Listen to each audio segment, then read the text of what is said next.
Chapter 9. Through the touch of beingness, the entire cosmos arises.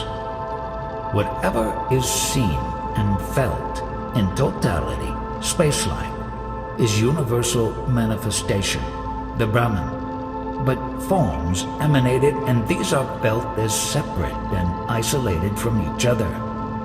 For a jhani, everything is the Brahman, its expression only. Each living being has the sense of presence. This sense identifies itself with the body form and thus functions in the world. The sense of presence of being has tremendous potential, particularly in the human body, because the body's senses in this species are developed to the highest degree. This sense of being, which is consciousness, has the capacity to realize its true nature and abide in the Iswara state, that is, the godly state. The ancient scriptures, the four Vedas, have affirmed the sense of being as the pure Brahman only, which is also vouched for by the sages and saints. The spray of the ocean contains innumerable droplets, but they are the ocean only when not separated from the ocean. On separation, they are individual drops. Nevertheless, the salty taste of the water, whether of the ocean or of its droplets, is the same, just as the salty taste is present in the entire ocean. The beingness, or the sense of I am, in the human form has the inherent capacity to be all-pervading. But having conditioned and thereby limited itself to the body form, it is interested only in protecting and preserving the body. As a result of the arising of body forms, the manifest consciousness apparently was fragmented.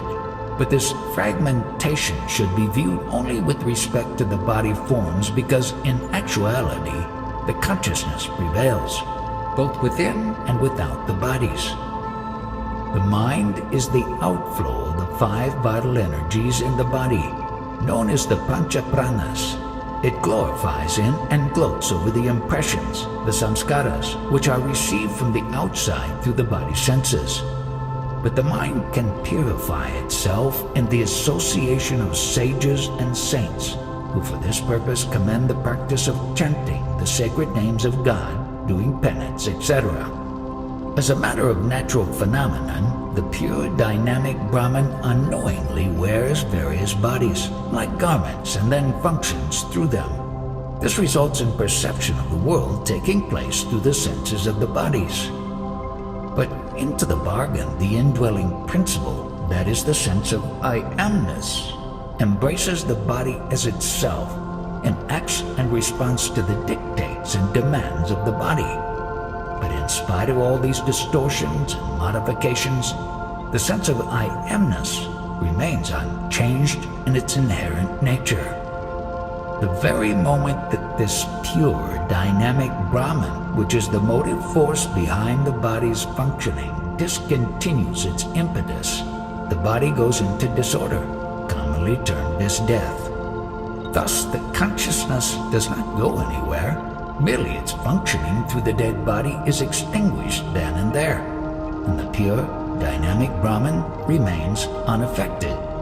As long as the sense of being, or the consciousness dwelling in the body, does not realize its true nature, it is bound to identify with the body and all its actions by claiming doership. But as a result of this claim, it is subjected to intense suffering when the body goes into disintegration and approaches death. In a healthy body, movement of the vital breath is clearly felt. But when death occurs, the vital breath quits the body and movement stops instantly. However, in the case of the Brahman, there is no question of movement at all, and it continues to be omnipresent. The point to be clearly understood is that when a body dies, this basic principle, the pure Brahman, does not leave and proceed anywhere as an individual entity simply because it ever pervades everything and everywhere. But at the moment of death of the body, its expression through that body subsides then and there only. When a musical instrument is played, the sound emanating from it fills the space around. But the moment the instrument stops playing, The sound does not travel anywhere. It diminishes and comes to an end. At present, this body form is the product of the 5 elements. These elements are created out of the Atman. But how does one recognize this Atman? It is by understanding the knowledge I am, the Atman Jhana. Just as space is all-pervading, so the knowledge I am is all-pervading, limitless, and infinite. How strange, such a supreme principle is treated as though it is a body. All the sufferings are due to this mistaken identity. If you give the highest honor due to it, you will not undergo either suffering or death. Birth and death are hearsays. A birth indicates the birth of a body. The latter is made up of food juices. There is no question of the Atman needing to enter the body since it is already everywhere, like the sky. If a body is healthy, its functioning will start naturally because of the prevalence of the Atman principle. This principle is immortal and indestructible. If you want to get a taste of it, understand clearly that it is nothing other than the knowledge you are, the touch of I amness. Do not forget this basic principle. This great principle, the Atman, remains unaffected by whatever actions you do from your body identity. Nevertheless, the touch of I amness appears only when a food body is available. When you state, I am very strong and healthy, it means that plenty of wholesome food has been consumed and digested by you to make your body strong. But the body is not your sense of being. Even though it is strong, it has to be replenished daily with food and water. The vital breath without lips and tongues chews and sucks food essences from the body, while the mind sings in praise of the impressions collected externally through the body's senses. And you, in turn, feel as if you are doing all these activities and claim them as yours. Let us call the sense of being the guna. The guna, that is, the quality or jhana, which means the knowledge I am. This guna or jhana exists always latently in a food particle. So whenever a food form is available, this latent quality manifests itself with movement and pulsation initially and as mind later. The supreme all-pervading principle, whose expression through a body is called guna, is named as Saguna Brahman in the Vedas. The name has several meanings like love to be, sense of I amness, beingness, etc. This state has no form or shape, even as the mind has no shape. Only a food body has form. This very principle expresses itself as worms and germs out of a decomposed human body. Whenever surplus food is thrown out and allowed to decompose, you will find live forms crawling in and out of it. The life-giving, dynamic Saguna Brahman gives animation to food forms whenever conditions are conducive, but its expression varies according to the forms. Thus we recognize these as worms, insects, birds, animals, and so on by their very shapes. The very Saguna Brahman, when manifested through a human body, has the potential to lead a seeker to the highest, provided it is understood and realized correctly. And the Saguna Brahman is nothing else but just sense of being and dwells in every human body. By abidance in this state, birth and death will be transcended. For this purpose, you do not have to practice any rituals or spiritual disciplines. Only be prior to mind. Just be.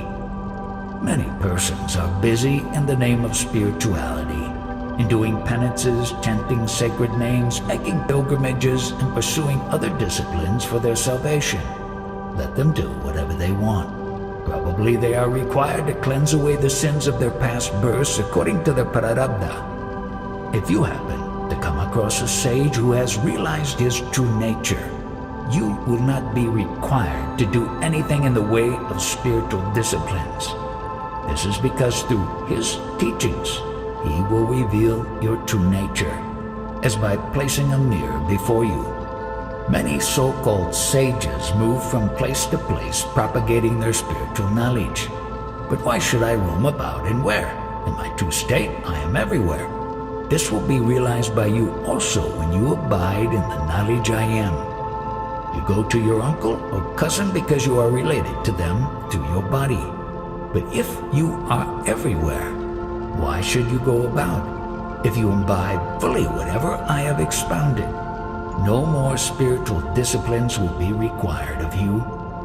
With this understanding, you will observe and conclude that whatever spiritual and worldly activities are happening through you, they are merely entertainments for passing time, and that they are the functioning of the manifest dynamic principle only, the Maya. To abide in the knowledge I am is one's true religion, the Svadharma. But instead of following it, you opted to be irreligious by submitting to the dictates of your concepts, which led you to believe that you are a body. This misconception ensured only the fear of death. If food is not supplied to your body, it will grow weaker and weaker, and one day your vital breath will leave the body.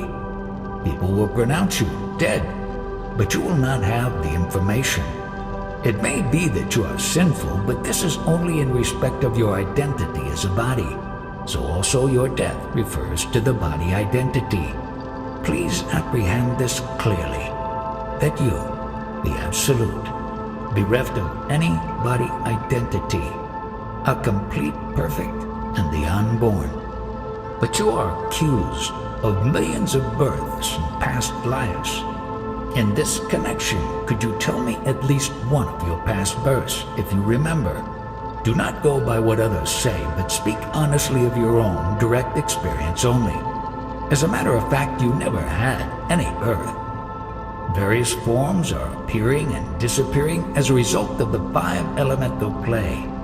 In this play, where are you and what are you? And where is the question of your coming and going? What are these religions and cults? Are they not merely the propagation of the fond ideas of sages and prophets to whom certain spiritual concepts occurred? And this could happen because the sages and prophets recognized the sense of being initially. Then they meditated and abided in it and finally transcended it, resulting in their ultimate realization. Thereafter, whatever knowledge sprouted out of them spontaneously became the religions and cults of their followers, because of their deep emotional involvement. The most important fact to be understood is only this. If the touch of beingness is, then everything is. If the beingness is not, the world is not, the cosmos is not, and nothing is there. Have you any questions now? You talked about the beingness sustained by the food body and about the dynamic manifest consciousness. Are they the same? Both mean the same. There is no form or shape for this principle, just as the vital breath has no form, which is, however, dynamic and pulsating. The vital breath alone gives animation to the body, and it will operate so long as the body is healthy. Whatever is seen and perceived is continuously in a state of creation and destruction. But you, in your true nature, are unborn and indestructible. Unless you realize your true nature, there will be no peace for you. No matter how much you strive to acquire any worldly gains, they are bound to go. So also your concepts and various identities. But if you follow any religion in the hope of obtaining something permanent from the outside, you will be sorely disappointed. The main purpose of true spirituality is to liberate oneself completely from one's concepts and conditionings. By following any religion, cult, or creed, one becomes inevitably conditioned, because one is obliged to conform and accept its disciplines, both physical and mental. One may get a little peace for some time, but such a peace will not last long. In your true nature, you are the knower of concepts and therefore prior to them. A dead body is lying on the ground, and since the manifest Brahman is everywhere, it could not have left the body. Then what is that principle that left the body to make it dead? Let us regard the Brahman as space for the purpose of this discussion. Can the space be confined within the body? Next, tell me, where did the death of that body begin in the all-pervading space? Is that possible? What sort of question did you ask? You better reframe your question to make it sensible. In the living body, there should be something other than space. Other than space? Space is there. In the space, a lump of food was there, and out of this food a body was formed. The manifest Brahman, which we have called space, expresses itself through the healthy food body. You are inclined to call it Atman, but the Atman is not created like a body. It is the unborn principle, the Brahman. Oh, that means Atman is never created? Certainly Atman has no birth. It is through the all-pervading Brahman that the body, together with the vital breath, functions. And then you interpret the process as the birth of Atman. All this expounding is only for those who have a genuine urge to understand spirituality. For others who are anxious to better their worldly lives, worshipping of various gods is recommended. When a healthy body and vital breath, prana, function together, the sense of beingness expresses itself by putting into operation the limbs and senses of the body. This expression is an advertisement which declares the eternal existence of the ultimate principle, the Absolute, the Para-Brahman. When the body dies, the sense of beingness disappears, and so there is no advertisement of the Absolute through the dead body. Nevertheless, the Absolute continues to prevail as ever. That is what I want to know. A seeker was advised by a guru with the words, "Look back." And the simple-minded seeker looked behind, taking the command literally, so the guru told him again, understand the meaning underlying the words. Understand your state prior to the present one. Go to the source. Look back. Recede. You accept the concept, then stop at that. Thus your spiritual progress stagnates at the conceptual level. You indicated your identity at various stages of your life by such concepts as a child, a boy, a youth, a middle-aged man, etc. But which conceptual identity of yours remained faithful to you? All the identities in the course of time proved illusory. Even the very principle behind the identities, that is the sense of your beingness, will prove illusory. Since it has appeared, it has to disappear. Therefore it is temporary and time-bound. But the knower of the beingness is the eternal Absolute. Whatever experience you undergo is imperfect. Nevertheless, you will continue some spiritual practice because the mind will not allow you to be quiet. For the purpose of acquiring knowledge and to know the Brahman, you meditate on something. But what is your identity as a meditator? You are neither the meditation nor the object of meditation. Whatever it may be, you, which is apart from meditation and its object, are the perfect, the totality, the eternal Absolute. February 2nd, 1980.